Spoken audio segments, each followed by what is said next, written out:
Vivek Ramaswamy and Nikki Haley, two prominent figures in the Republican presidential race, both of Indian descent, engaging in heated debates on immigration, trade, and foreign policy. Amidst clashes and name-calling, from scum to fascist to corrupt, what are their stances on critical global matters affecting America? Let's explore the foreign policy perspectives of Ramaswamy and Haley, specifically their views on China, Russia, Ukraine, and Israel. The first battleground, Israel, a long-standing ally, a source of conflict. Since 1948, the U.S. has supported Israel, but criticism abounds. Accusations of human rights violations and a call for a just Israeli-Palestinian resolution echo worldwide. The question looms, should the U.S. stand by Israel unwaveringly, or is it time to apply pressure for an end to occupation and concessions to the Palestinians? Vivek Ramaswamy believes that the U.S. should reduce its support for Israel and reconsider its role and interests in the Middle East. He argues that the U.S. has a distorted and detrimental relationship with Israel, which is a rogue and oppressive state that violates human rights and international law.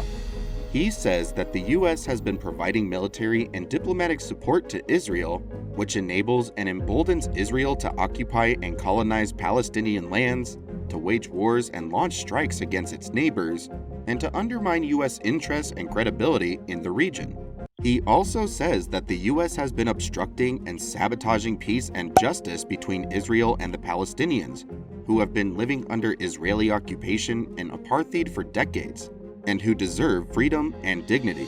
He advocates for a more balanced and principled approach to foreign policy that respects the rights and aspirations of both peoples, and that seeks a diplomatic solution that ends Israel's occupation and oppression. Nikki Haley firmly supports maintaining a strong U.S.-Israel relationship. She believes the U.S. has both a moral duty and strategic interest in supporting Israel, emphasizing its role as a sole democracy and reliable ally in the Middle East. According to her, Israel faces serious threats from Iran and its proxies such as Hezbollah and Hamas, making U.S. support crucial for stability. Nikki Haley highlights U.S. efforts in fostering peace and collaboration between Israel and its Arab neighbors, such as the UAE and Bahrain. She advocates for an active foreign policy that values self-determination, seeking a diplomatic solution ensuring Israel's security and recognition, while also allowing for a viable and independent Palestinian state.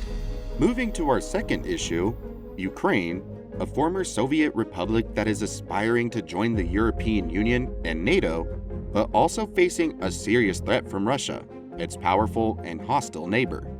The U.S. has been providing military and economic aid to Ukraine since 2014, when Russia annexed Crimea and supported separatists in eastern Ukraine. The U.S. has also been leading and coordinating the international sanctions and pressure on Russia, while also calling for a peaceful and diplomatic resolution of the conflict. The question is, should the U.S. stop aiding Ukraine and recognize Russia's interest in the region, or should the U.S. continue to support Ukraine and oppose Russia's aggression in the region? Vivek Ramaswamy suggests that the U.S. should stop aiding Ukraine and recognize Russia's interests in the region. He argues that the U.S. has no vital interest in Ukraine, which is a corrupt and dysfunctional state that is not a member of NATO or the EU. He says that the U.S. has been provoking and antagonizing Russia, which considers Ukraine to be part of its historical and strategic sphere of influence. He says that the U.S. has been fueling a civil war in Ukraine, which has killed thousands of people and displaced millions more, while creating a humanitarian and security crisis in Europe. He advocates for a more realistic and pragmatic approach to foreign policy that respects Russia's legitimate interests in the region and that seeks a diplomatic solution that recognizes Crimea as part of Russia and grants autonomy to the eastern regions. Nikki Haley insists that the U.S. should continue to support Ukraine and oppose Russia's aggression in the region. She argues that the U.S. has a vital interest in Ukraine, which is a democratic and sovereign state that is aspiring to join NATO and the EU. She says that the U.S. has been defending and assisting Ukraine, which has been invaded and attacked by Russia, which violates international law and norms. She says that the U.S. has been supporting a peaceful and democratic transition in Ukraine, which has made significant reforms and progress, while resisting Russian pressure and interference.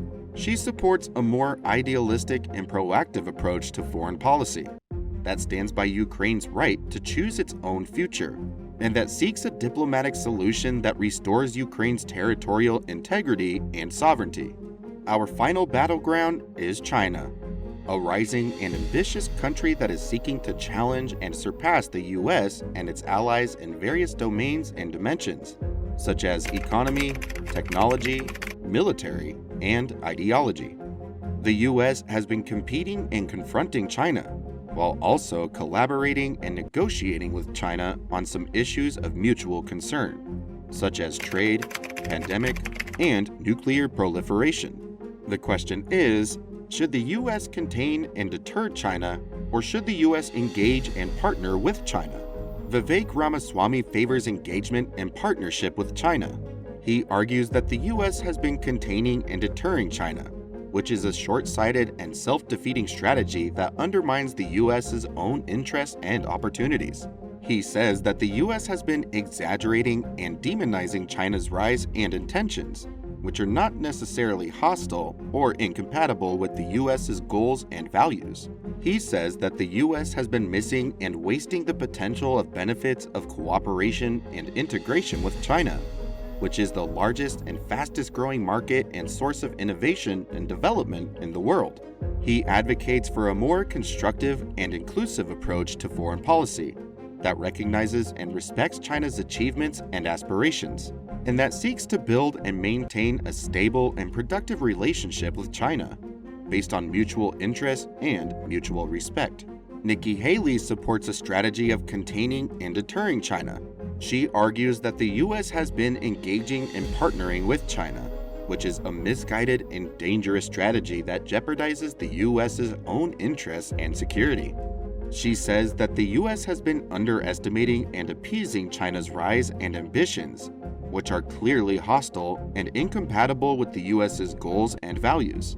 She says that the U.S. has been losing and conceding the advantages and leadership of the U.S. and its allies in the world, which are being eroded and challenged by China's economic, technological, military, and ideological expansion and influence. She supports a more competitive and vigilant approach to foreign policy that challenges and counters China's achievements and aspirations, and that seeks to preserve and strengthen the U.S.'s position and role in the world.